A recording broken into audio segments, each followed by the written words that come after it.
My name is Rachel Langston, and I was born into a house where love had conditions. My father, Victor Langston, was a man people respected, a lawyer with a reputation for being ruthless in court, sharp with words, and sharper with silence.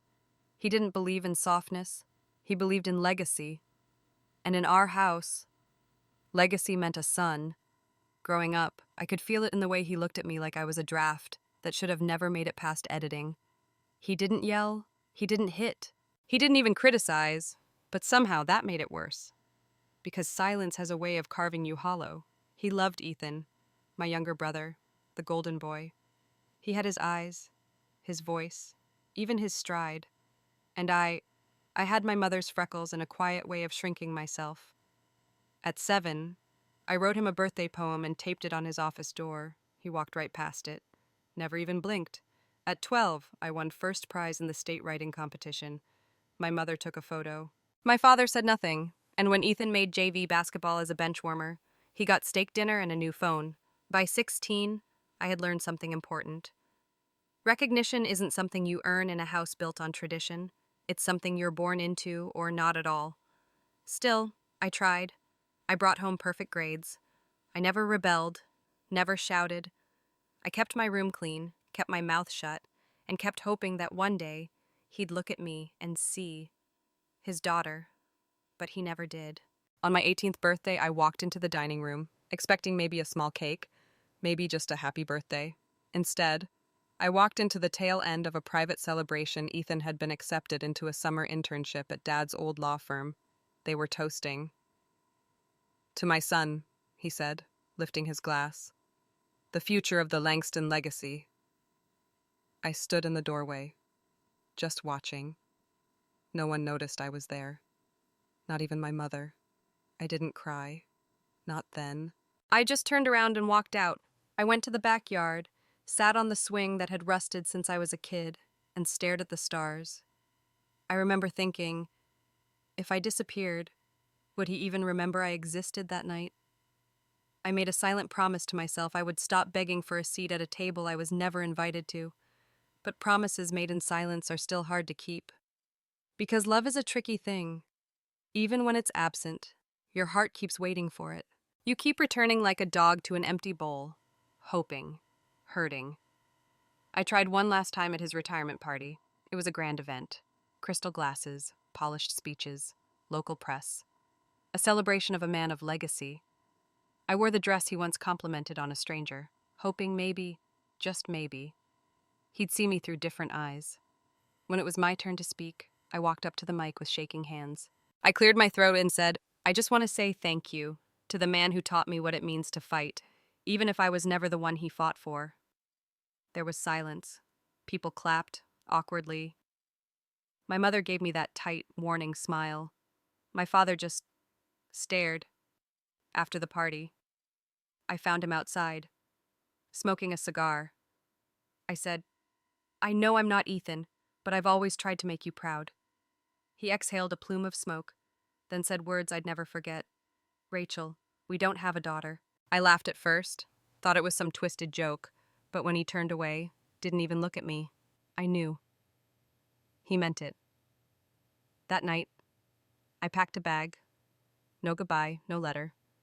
I left my key on the kitchen counter and walked out the door like I was walking out of a tomb. I slept on a friend's couch for a week, then on another. I got a job waiting tables at a 24-hour diner where nobody asked questions, and everyone wore their pain like name tags. It wasn't glamorous, it wasn't easy. But for the first time, I was free. Free from waiting, free from shrinking, free from the constant ache of not being seen. And still, there was a voice in my head, his voice, saying, "We don't have a daughter." So I decided to build the kind of woman he couldn't ignore. It started with night classes. I studied law. The same field he'd built his empire in, but I studied not to impress him. I studied to understand the world he had used to erase me. Because the thing about silence is, it's not the same as surrender. I didn't want revenge. I didn't want his apology. What I wanted was something sharper. Proof. Proof that I existed, that I mattered, that I could take the very tools he used to erase me and turn them into something he couldn't deny.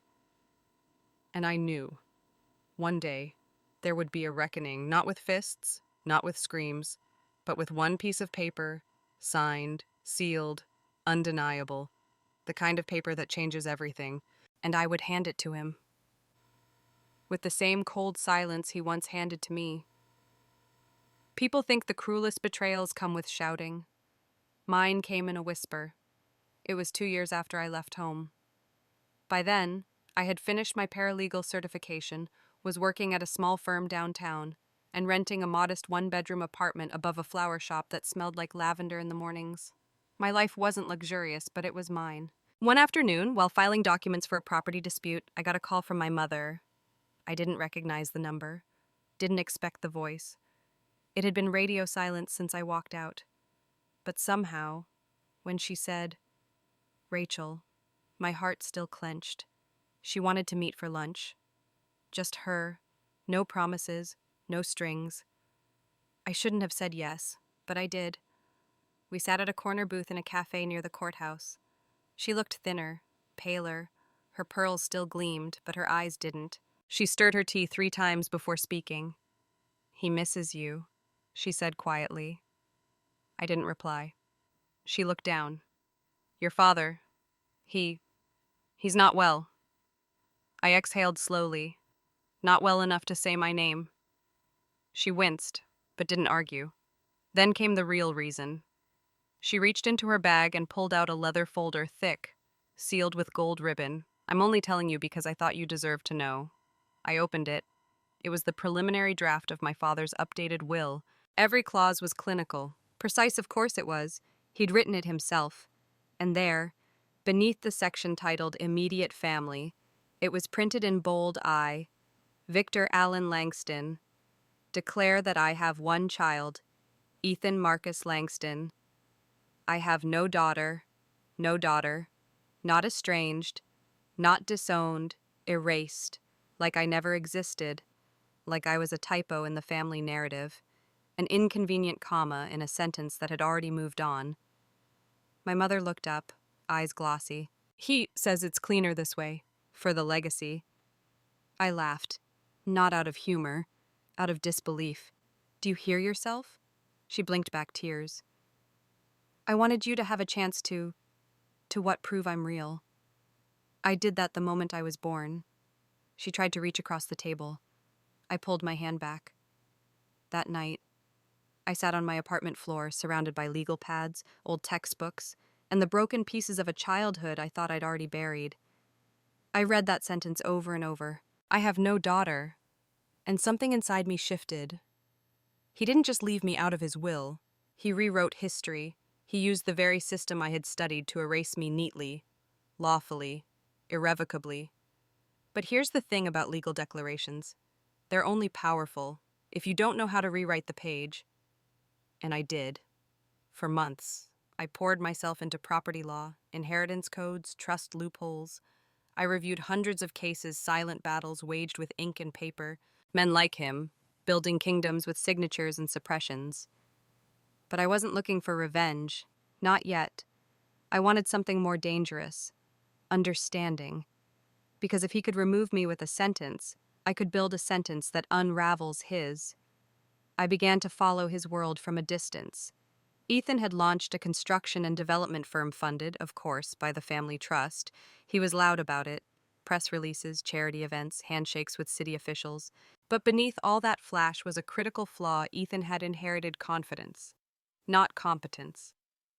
And in his newest venture, a multi-million-dollar downtown redevelopment, he had signed off on a series of parcels without due diligence. One of those parcels belonged to a shell company I quietly formed.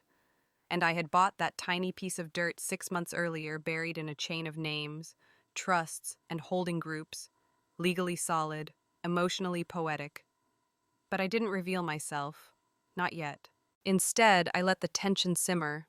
Ethan's firm needed that land. His project depended on it. Every day it sat unresolved. His timeline slipped, his costs climbed. And whispers began. And still, my father said nothing. Issued no correction to the will, no calls, no acknowledgement. He still had no daughter. But I had something he no longer did leverage. It wasn't about money. It wasn't even about legacy. It was about visibility. He made me invisible. So I made sure his empire would feel the weight of my shadow. Then came the moment. A formal letter from his lawyer arrived at the shell company's office, a simple rented box in a marble tower. Request to discuss potential sale of development parcel. Willing to offer above market. Please advise timeline for meeting. I smiled when I read it. They had no idea the woman behind that signature wasn't just a business entity. She was the daughter they said didn't exist. And they were about to meet her in the one place they thought she would never dare step again, the reading of the will. They say revenge is best served cold. But I didn't want revenge. Not yet. I wanted clarity. I wanted the calm, surgical kind of justice, the kind that didn't scream, didn't burn bridges, didn't make headlines. I didn't need him to cry. I needed him to see me not as his daughter, but as the one person he underestimated. After I bought the land Ethan's company needed, I waited. And in the waiting, I rebuilt myself. I spent my mornings reviewing case law, my afternoons working as a legal assistant at a boutique firm that specialized in estate disputes and high-profile family litigation. And my nights, they belonged to research. I studied everything: how trusts were formed, how they were broken, how people like my father moved assets offshore and created generational firewalls. He had written hundreds of contracts over his lifetime. I made it my mission to learn how to unwrite them. The more I understood, the less bitter I became. Because bitterness is loud, and I had learned to be silent. But don't mistake silence for weakness. During that time, Ethan's company began to struggle. Slowly, at first, delays, failed bids, whispers in the city development office. I kept tabs on everything through open records and proxy connections. They had no clue the roadblock in their project was me. And then, one rainy Thursday afternoon, I received an unexpected email. Subject line: Langston Foundation Annual Gala, Legal Clearance Request.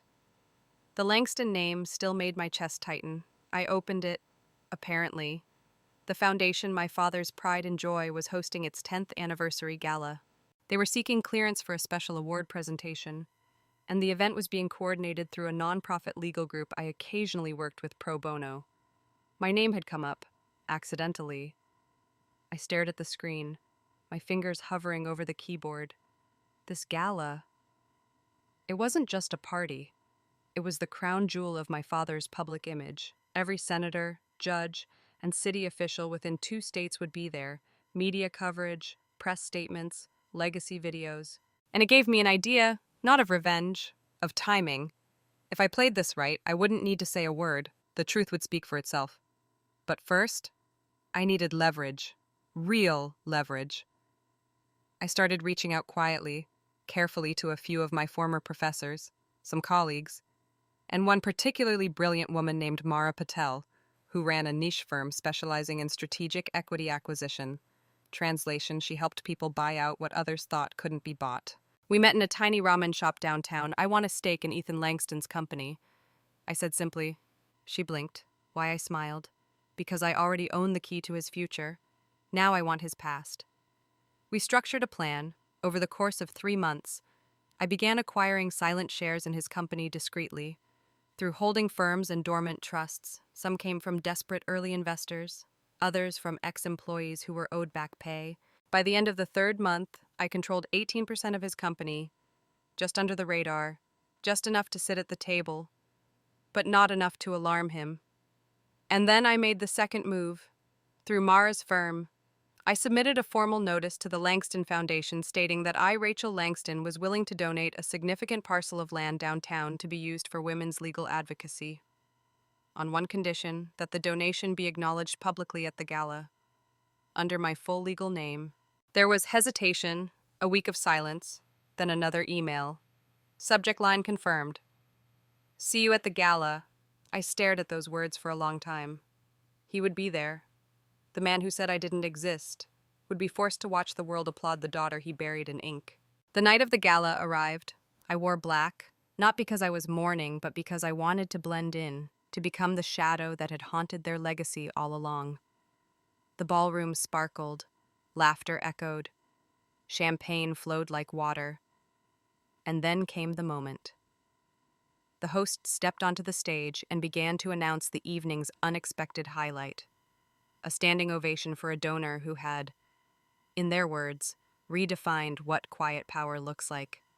My name rang out through the speakers. Rachel Langston? The silence that followed was delicious.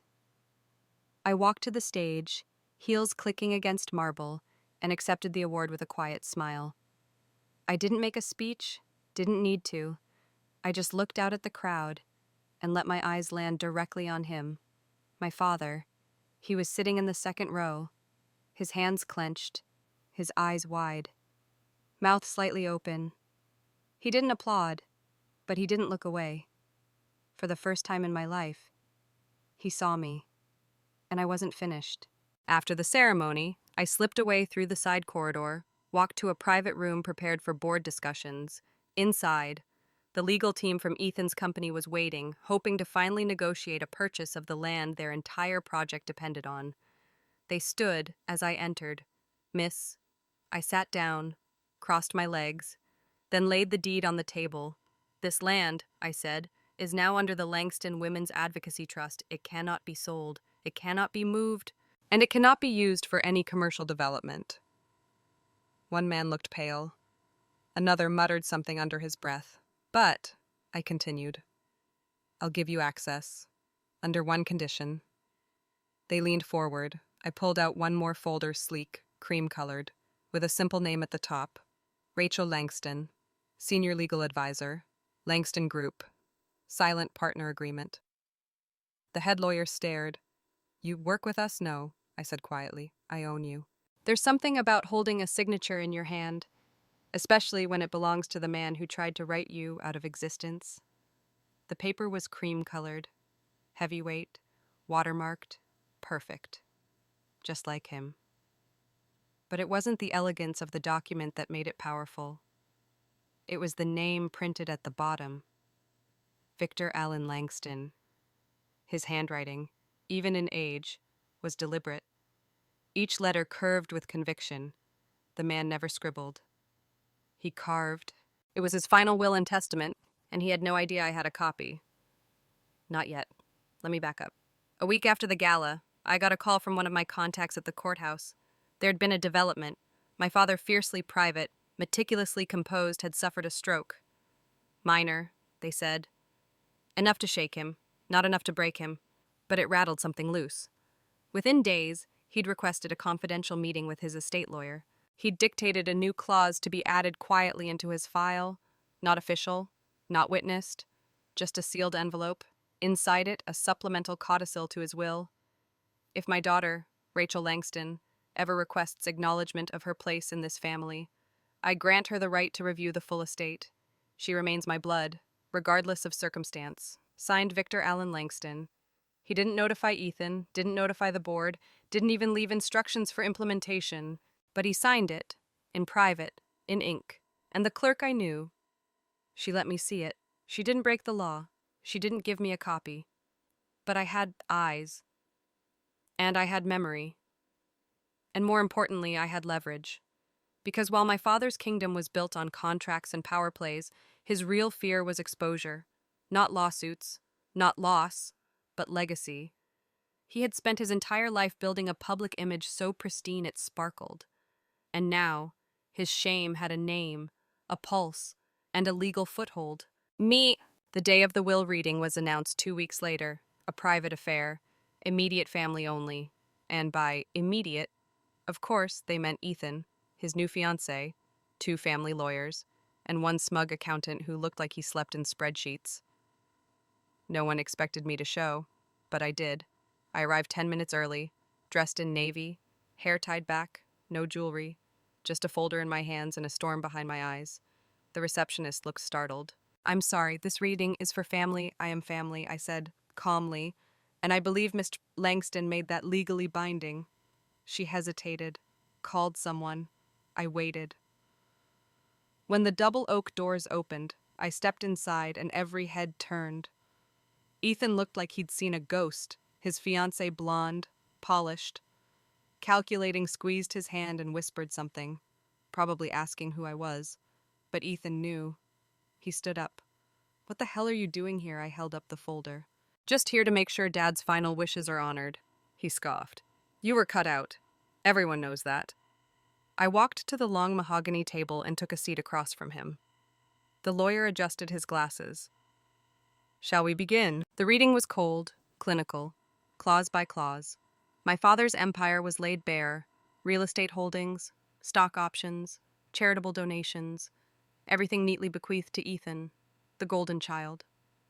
But when the lawyer reached a certain page, he paused. There is one addendum. He pulled out a sealed envelope. This was placed in the file without notification. It is not legally binding as of the current version, but it is signed and dated by Mr. Langston, witnessed by his assistant. He slid it open, read aloud, and the room stopped breathing. If my daughter, Rachel Langston, ever requests acknowledgement of her place in this family, I grant her the right to review the full estate. Ethan leapt to his feet. That's a forgery. The lawyer raised a brow. It's signed in his own hand, witnessed, dated post-stroke, but legally acceptable as a supplementary intent. Ethan turned to me, voice rising. You don't belong here. I didn't respond. Instead, I slid my folder across the table. The lawyer opened it. Inside, a signed transfer of land, real estate trust holdings under Langston Development, and proxy documentation for 18% ownership of Ethan's company. Where did you get this? Ethan hissed. I leaned in, voice even. You handed it to me. Every time you failed to read a contract, every time you borrowed against land that was already in my name, every time you ignored a silent partner because you assumed she didn't exist. The room was silent. Even his fiancée looked away. The lawyer cleared his throat. Under these terms, Ms. Langston now has legal right to challenge any financial assumption based on family designation, especially given the signed codicil. Ethan's hands were trembling. You planned this. No, I said softly. You did. The day you helped him erase me, I just rewrote the ending. After the reading, I stepped outside. The sky was overcast. Fitting. As I waited for my car, I heard footsteps behind me. My mother. She didn't speak for a moment, just stood there, twisting her wedding ring.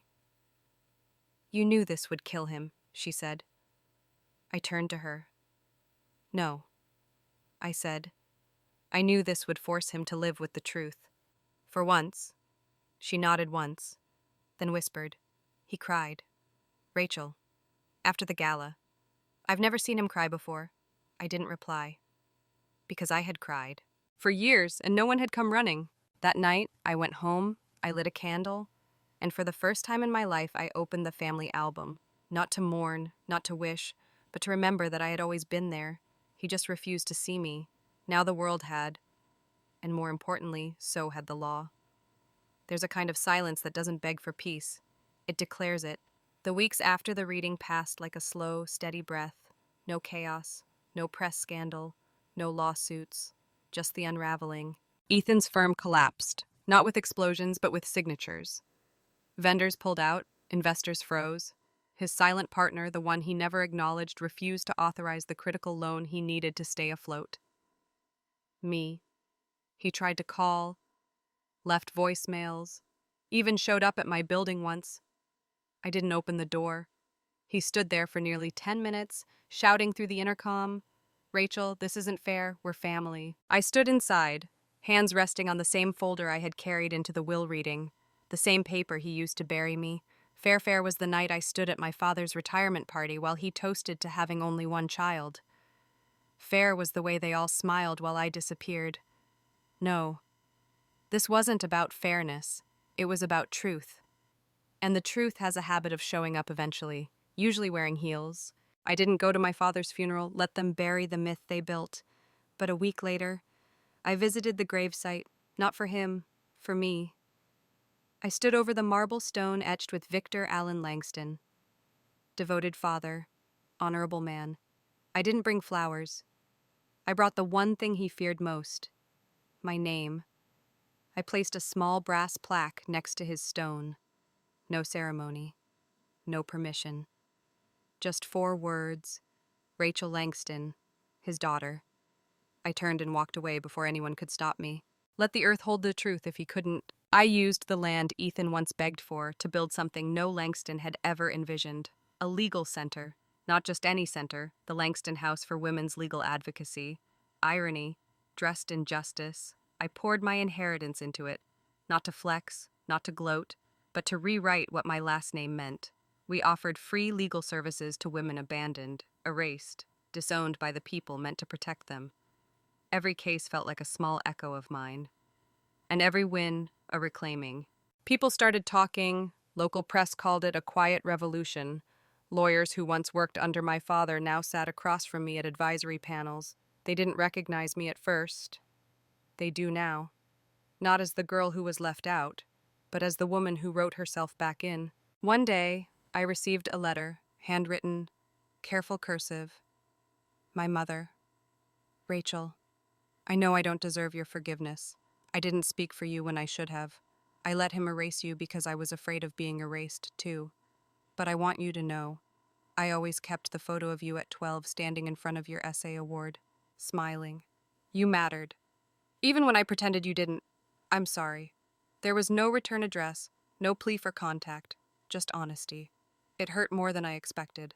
Because for all the things my father took from me, my mother's silence was the wound that lingered longest. But still, some ghosts don't need to be resurrected, just recognized. On the 1-year anniversary of my father's death, I was invited to speak at a conference for women in law. The auditorium was packed, cameras everywhere, my name on the banner, Rachel Langston, Esquau. Keynote speaker, writing your own legacy. I stood backstage for a moment, hands steady, heels grounded. Then I stepped into the light. The applause rolled in like thunder. I took the mic, smiled, then said, with the voice he once refused to hear, "They say legacy is about what you leave behind. But I believe legacy is also about what you choose to carry forward." My father built his reputation on erasing the parts of life that didn't fit the narrative. I learned to build mine by including every part he tried to hide. I am not a tragedy. I am not a footnote. I am the daughter he tried to bury. And I bloomed anyway. The room was silent. Then came the applause. Not for vengeance. Not for pain. For survival. For truth. For the quiet kind of power that doesn't demand to be seen but becomes undeniable. Sometimes people ask if I ever regret it. If I wished he had just loved me like I was. And the answer is yes. Of course I do. I would have given anything to be Daddy's girl. But when the door closed, I built my own, and I walked through it alone. Not broken, not bitter, just reborn.